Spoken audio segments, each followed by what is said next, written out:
Hey guys, it's Coach Goodrich here with another 6th grade Heritage Studies, Ancient Civ, and Cultural Geography video for you guys. We're picking up where we left off in Unit 5. This is going to be the fourth part of this unit, fourth video of this unit, the second part of the Byzantine section. So this should be labeled as Byzantine B or Byzantine Part B on YouTube.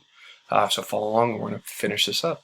This is where we left off with the end of Justinian's rule. And solidification of Constantinople as the major city in the world at that time. Let's go to some other important rulers. Heraclius became emperor in 610, saved the empire by reorganizing the army, professional soldiers, kind of like Marius and the Romans before him, retaking lands and marking the trade roads safe to travel. Leo III, also known as Leo the Syrian, for where he was raised, takes over in the early 700s after studying the cultures and tactics of traditional enemies in the Middle East, defends Constantinople from Muslim invasion thanks to Greek fire, which is like ancient napalm, which is really cool, a plague, and a very cold winter. Basil II also has the awesome nickname as Basil the Bulgar Slayer, takes over in 961. Earned his nickname after defeating the Bulgars in 1014, forcing his prisoners to put their own eyes out. Effective, if cruel. And then Michael VIII returned the capital to Constantinople after the Crusades in 1261. And there are other important rulers, but these are kind of like the main ones after Justinian. So you got Heraclius, Leo, an example of Greek fire. Ancient chemical concoction. We're really not 100% sure what it looks like today.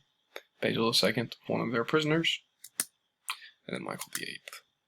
The height of the Byzantine Empire. The Byzantines reached the zenith of their civilization, the classical age, their golden age, between the years of 850 and 1050 AD.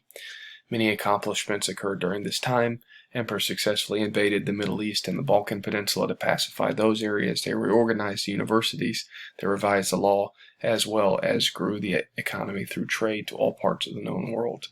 There was also a growth in the spread of Orthodox Christianity in Eastern Europe, thanks to missionaries such as Cyril and Methodius.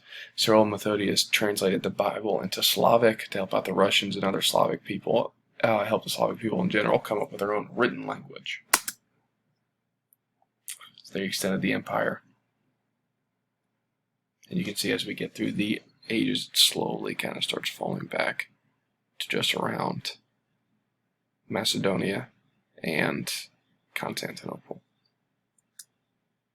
Cyril and Methodius. Crusades, which we will talk about a little bit, but we're going to focus on the Fourth Crusade, the last of the principal crusades, because that deals directly with the city and kind of leads to the downfall of of Constantinople and the empire as a whole.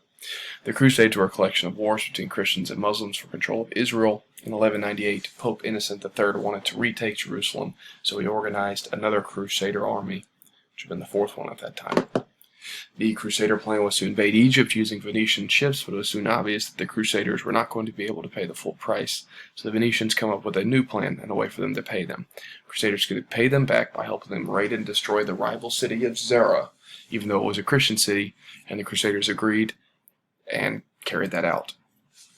Seeing how rich they could become raiding cities with an army like the Crusaders, Venetians convinced the Crusaders to invade Constantinople, somehow one of the wealthiest cities in the world. The Crusader army broke through, raided, pillaged, and destroyed much of the city, and even what was recovered was not able to last for much longer after that.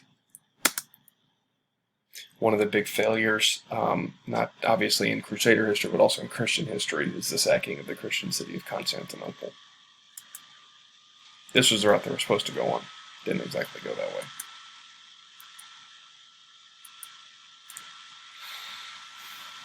The fall of the Byzantine Empire. A new enemy had arisen, the Ottoman Empire, who turned their attention to conquering the Byzantines out of the Middle East. Because of division, because of years of fighting, and nearly being bankrupted thanks to the Crusader invasion, the Byzantine Empire begins to shrink significantly. By 1371, the Ottomans have conquered every part of the Byzantine Empire except for Constantinople, which isolated the people inside. In March 1453, the Ottomans surround Constantinople and use heavy cannons to blow holes in the walls, allowing the army to march through and kill almost everyone in the city, including Emperor Constantine XI, the final emperor of the Byzantine Empire. Example of what some of these cannons look like. One of the first times in Western history that we see these being used to such a large scale. And you can see here what used to be a wall, but obviously is not there anymore. Sultan Mehmed II was 21 years old at the time of the victory over Constantinople. Saw this as a crowning achievement, giving this over to his father above him. The overall impact of the Byzantine Empire. Like all empires, the Byzantine Empire expanded and declined many times over the years. They did succeed in keeping Roman laws from disappearing, and they also preserved Greek literature and philosophy. Without the Byzantine Empire, much of what we study about the ancient world would have been lost. Mini quiz number 2. Alright guys, go ahead and answer these questions.